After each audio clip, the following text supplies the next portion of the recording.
all things New Orleans Saints. This is Who Dat Discussion. Who dat? Who dat? Who dat? Who dat? Who dat? Say they gon' be damn same. Powered by Overtime Media. What is up, Who Dat Nation? Welcome into another free agent frenzy episode of the Who Dat Discussion. As always, I'm your host, Andrew Galata. You could follow me on Twitter at Andrew Galata, and then also you can follow the podcast on Twitter at the Who Dat Dis. And for this second episode here of the week with this free agent frenzy format here, we're going to go over everything that happened with the Saints here in the second day of the legal tampering period, and that definitely should be really fun. The Saints made their first free agent signing outside of the organization, so that's obviously very, very fun.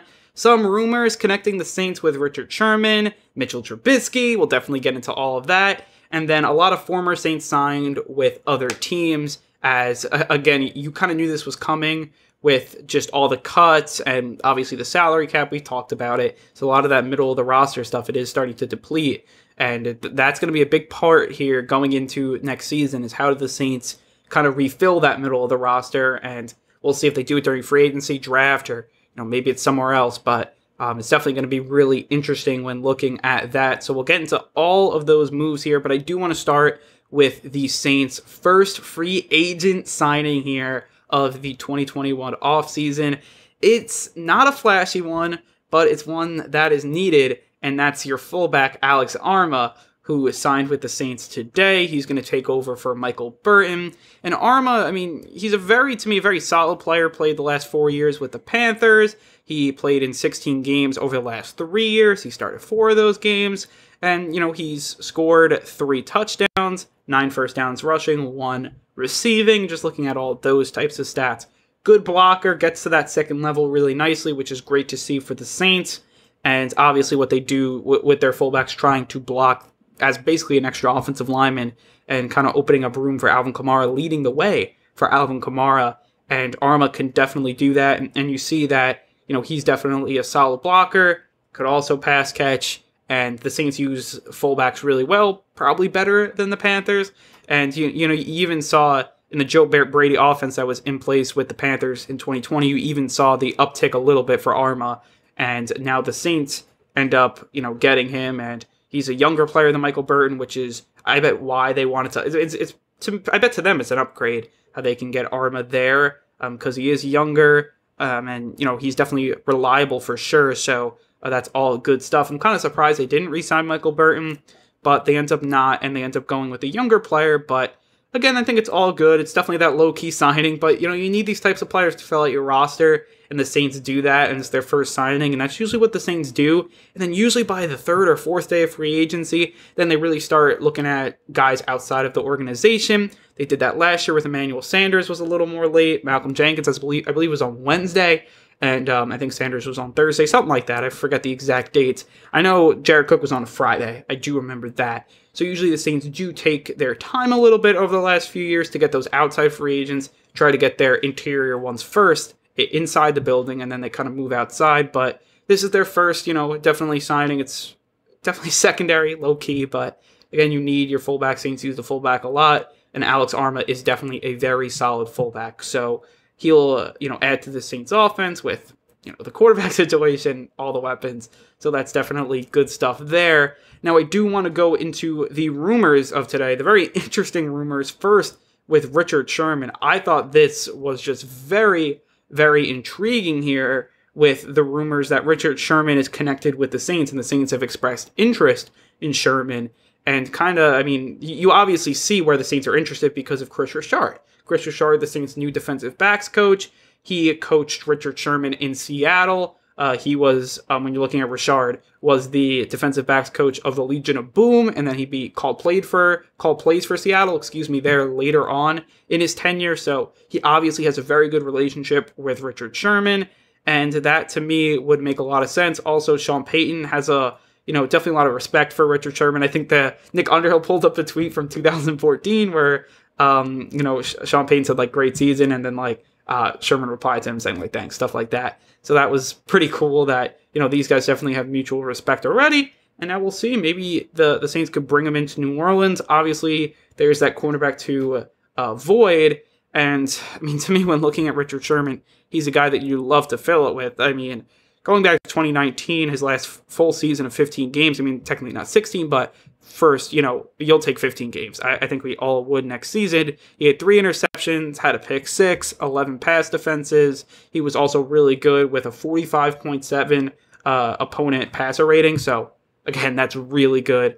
And obviously, he was their number 1 corner for a Super Bowl team, at NFC Championship team. So, again, that's obviously really good for the Saints. That would be an upgrade in my opinion.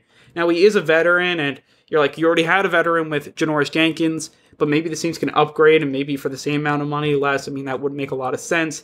I still believe that they'll end up getting a veteran, a guy like Richard Sherman, a guy like Josh Norman, and then they'll pair him up with a young guy, so you have that depth. And then also, after a year or two, then you could have the young guy kind of take over. Kind of reminds you a little what happened at the tight end position. So I would expect a very similar situation there, in something that when you're looking at Richard Sherman, he fits that mold. I think he would definitely be an upgrade, whereas looking at a guy like Josh Norman would probably be a downgrade, but still very similar, kind of molds of what the Saints are trying to do. And it makes a lot of sense, and especially with Chris Richard coming in as the defensive backs coach, this kind of makes even more sense because Sherman is very familiar with the coach. So that is obviously really good. And Sherman, the injury concerns are there, which is why I'd get a young player with depth. Only played 5 games last year. He was even solid then. I mean, I believe his passer rating against last season was like 67.6. So still very, very solid. And, that's kind of where Jenkins was this year. So I know it was only over 5 games, but he was very good. So that's kind of what you can expect from Sherman. He's, to me, an upgrade over Norris Jenkins. It's just kind of, will it, come through for the Saints? And I know a lot of Saints fans wouldn't like this move because of another move the Saints made to acquire a former Seattle cornerback, and that was Brandon Browner. And that didn't work out. I think we all know that, but I think it's a completely different situation. Richard Sherman, he was the leader of that team. He's a really good clubhouse guy, leader guy, locker room guy, I really should say. And that's obviously really big for the Saints. And try to then replace that because you're just taking out a veteran, you're subtracting a veteran. It would be nice to add one as well. So that's just kind of where I'm at with Richard Sherman and kind of those rumors. I would love to see the move. Obviously, you want to see the money, but I don't think the Saints would overpay for him. I don't think they can overpay for him. So that's just kind of the situation that he's in, but definitely something to look out for. And I do think the Saints end up making one, move to really for, an established veteran like a Richard Sherman type. This would be a perfect place to do it. So it would make a lot of sense. So that's just kind of what the Richard Sherman rumors are. Definitely something to keep an eye on. Not just Sherman, but I think the whole cornerback position. Not only just now, I think also in the draft as well. Definitely a position the Saints want to shore up. I think we all know that. I was kind of screaming from the mountaintops, keep the secondary together. I would be happy, though, if they added Richard Sherman. To me, that's an upgrade. So again, I just didn't think the Saints would do that if they subtracted a veteran, with Norris. I didn't think they'd add another big veteran like a Richard Sherman, but you never know. And it'll definitely be interesting to find out. And we'll have to see. I do definitely think the Saints have a plan and what they're trying to do. And maybe Richard Sherman was number 1, and now they're seeing what he can do, and they're expressing interest. I mean, obviously, interest doesn't mean he's definitely going to sign, but that's just kind of where that situation is. So definitely very interesting. And we'll be sure to keep you guys posted if there's any more news about Sherman, any more development in our episode tomorrow or in the future for sure. And then the Mitchell Trubisky stuff, which I thought, I mean, it's almost a little funny at this point just because what the Saints do with these quarterbacks. First, it was kind of the castaway of Teddy Bridgewater, comes in here, gets a big deal. Now Jameis Winston, the castaway, he comes to the Saints now, is going to compete for the starting job. And Mitchell Trubisky, who's now going to be a castaway from the Bears, as the Bears, they signed Andy Dalton, so that basically ensures that they won't be re-signing Trubisky. And now, enter Trubisky to the Saints, it seems, or it could be. That's like an interesting fit. I think James Slater said it. So I wouldn't hate this move because he would be the third guy. I mean, he would be the Jameis Winston of last year. He'd be the guy that sits on the bench, for $1 million or less than the veteran minimum, and he's going to learn from Sean Payton. I could definitely see it. Is it likely? Probably not, but I could definitely see it for that reason and that reason only. So you can keep Taysom Hill in kind of his current role. And then Trubisky, I know everyone likes to rag on him, but he is an upgrade over Trevor Siemian. So that's just kind of what you have to kind of talk about and relative. I mean, everything's always relative. Trubisky would be a good third backup. I think we could all say that. And that's why I think this would be an intriguing move. It would give the Saints a ton of depth at quarterback, which is always needed. And if you can get the guy for $1 million, hey, I'd do that. But it'll be interesting to see what Trubisky can do. I don't think he has a starter's market. I think he's going to have to take a backup role. So if you're going to take a backup role, you may want to do it in New Orleans. It would definitely be interesting. I mean, Trubisky, he's a guy that wouldn't start. We know he wouldn't start even if, Jameis was in and Jameis got hurt. I think Taysom would go in. He would need 2 injuries, which I don't think will happen. But as a third guy, he still is solid. I mean, over, his 3 out of his 4 years, he did have a winning record as a quarterback. You got to kind of put that as your third guy. That's really, really solid. Just for like Jameis Winston, as your third quarterback throwing 5,000 yards, that's pretty solid, even though he did throw 30 interceptions. But that's just kind of where it would be with Trubisky. Obviously, a lot of people would rag the move, but to be your third quarterback, I wouldn't hate it. But that's just kind of the situation it was in. I wanted to bring it up quickly because it is kind of a little fun, and obviously everyone definitely talks negatively about Trubisky, but I mean, if you're only paying him $1 million, I would like him on this team, and he's not that bad of a quarterback. I mean, you're looking at, the year he made the Pro Bowl, 24 touchdowns, 12 picks. Last year, 16 touchdowns, 8 interceptions. I mean, he's basically a game manager, if that, but as your third quarterback, you're very, very fine with it. I bet he can win you games as a backup. And if he's your third guy, that's just, really, really solid. So we'll have to see what the Saints do, but I think after the draft, he's still available, and he's kind of pressing, let me go to the Saints for $1 million. Could definitely see it. Same situation as Winston, and I really wouldn't be surprised if that's the way it works. And who knows, maybe then after he signs, for a little more money and the Saints get a comp pick. I mean, if the Saints could do that every year, that's a comp pick machine. You get picks for only $1 million. I mean, it's really a machine, and that would be great. So I kind of want the Saints to sign Trubisky for like that $1 million because they may get a comp pick for it, and, they don't have to do anything. So that's obviously would be good. But just wanted to touch upon that subject as, it was kind of a little of the talk of the morning here on Tuesday when the news broke. So when we come back from this short break, we're going to get into the players that the Saints lost from the 2020 roster here and that won't be on the team in 2021. Just wanted to catch you up on all of those deals. You are listening to the Who Dat Discussion Podcast.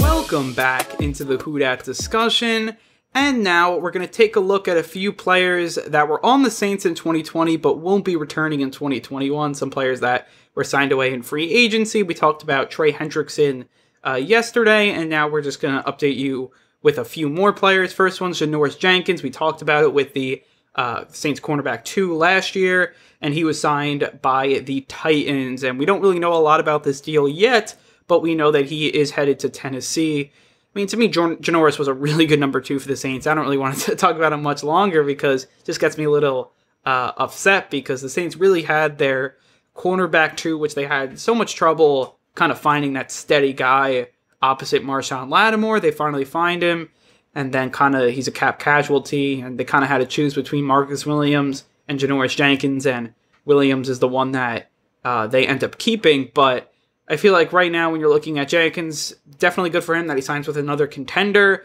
Definitely want to see him shine with Tennessee. I bet he will. He'll be that steady force. I mean, he was a guy that was really steady for the Saints. And, when you look at a lot of those other guys, a little up and down, Marshawn's a little up and down, Marcus Williams a little up and down.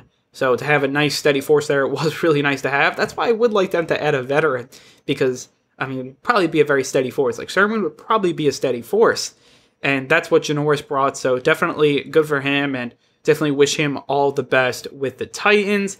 Then the next player was Emmanuel Sanders, and he is going to be headed to Buffalo as he signs with the Bills. Again, another contender, 1 year, $6 million for him. So I bet he'll take the money that he got with the Saints. I think it was like the $4 million, adds it with the 6 he got, and he's back to that $10 million where he was before the Saints cut him. And again, you're looking at this deal, and you just show that wide receiver market is not there. It's definitely not as big as where it was last year, or Emmanuel Sanders would have signed for that, 2 years, like $19 million that the Saints signed him for. He only signs 1 year, 6. So there's definitely a drop off for sure. That should bode well for the Saints as they look to fill Sanders' spot. But I mean, again, you found your perfect wide receiver trio opposite Michael Thomas.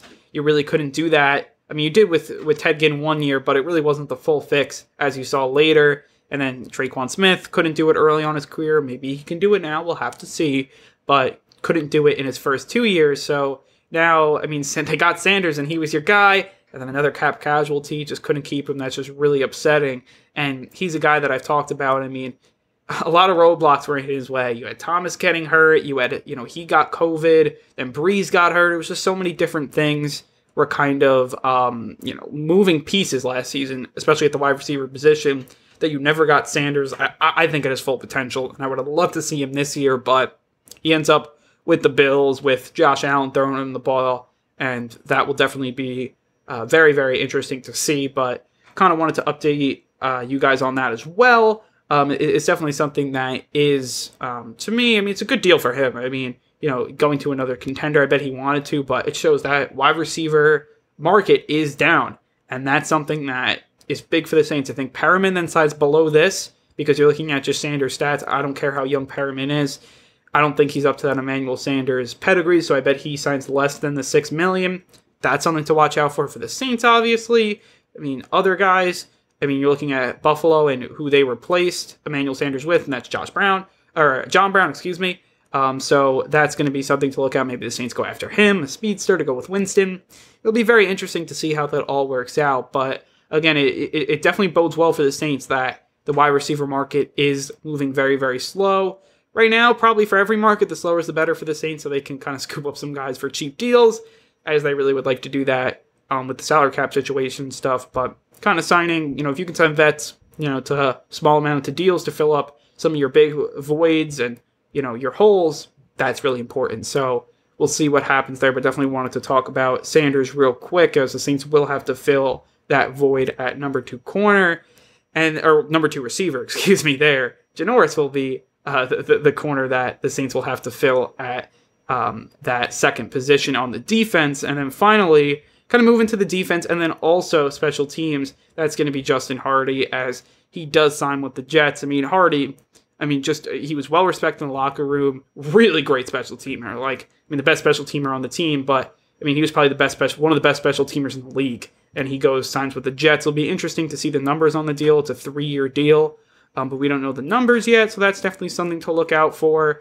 Maybe the Jets want him to be their corner, which is something that Hardy has been working on, and I wouldn't be surprised if that was the case. But, Hardy's just an amazing special teamer. He's going to bring a great locker room presence as well. That guy just strives to get better every day, and really great attitude as well.